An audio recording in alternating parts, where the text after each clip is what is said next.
Welcome back sa aking channel. Vlogger at aktres Alex Gonzaga emosyonal matapos muling makunan sa ikatlong pagkakataon sa first baby sana nila ng kanyang mister na si Mikey Morada.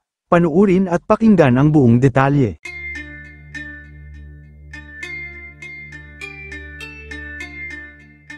Napakasakit nga para sa aktres at vlogger na si Alex Gonzaga ang nangyari sa kanya dahil bago pa man pumasok ang 2025, ay nakunan muli siya sa ikatlong pagkakataon na talaga nga naman na labis niyang ikinalungkot na halos gumuho ang kanyang mundo.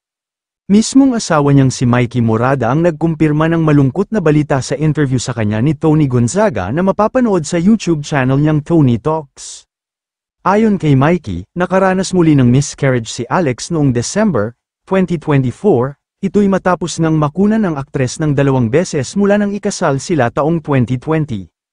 Pagkikwento ni Mikey, nung nalaman namin na pregnant kami for the 3rd time, nagpa-check up kami kaagad sa OB and okay naman, tapos nag-decide kami na mag-iingat na talaga siya in the 2nd week, okay pa yung ultrasound.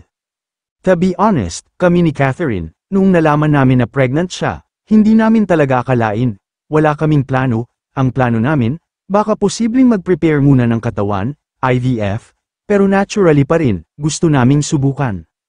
Ayon pa kay Mikey, hindi umabot ng 1 buwan ang pagbubuntis ng asawa, hanggang dun sa pangatlong linggo. Sabi sa amin nung doktor, naku, wala na namang laman, blighted ovum ulit. Based naman sa isang health website, ang blighted ovum ay ang pagdevelop ng fertilized sa uterus pero hindi natutuloy sa embryo. Kasunod nito, nanghingi ng second opinion ang mag-asawa sa ibang doktor at dito nila nadiskubre na mahina ang heartbeat ng ipinagbubuntis ni Alex. Ani Mikey, pagdating namin sa ultrasound na yun, merong bata sa loob, may baby sa loob. Naiyak ako nung narinig ko yung heartbeat, first time kong nakarinig ng heartbeat sa 3rd try.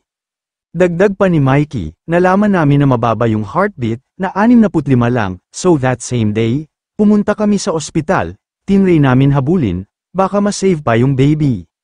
Ngunit sa next consultation ay wala na ang heartbeat ng sanggol. Ramdam ni Mikey na nagpapakatatag si Alex nang malaman nila ang nangyari, strong siya pero nung umuwi kami ng gabi, dun siya nagbi-breakdown.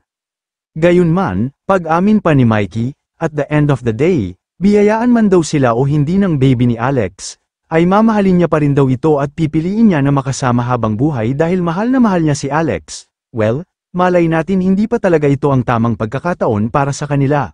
Basta palagi lang magdasal at huwag mawawalan ng pag-asa. Kayo mga ka-showbiz, anong masasabi nyo sa ating showbiz topic ngayon? Kung may opinion kayo ay magkomento lang kayo sa aking comment section.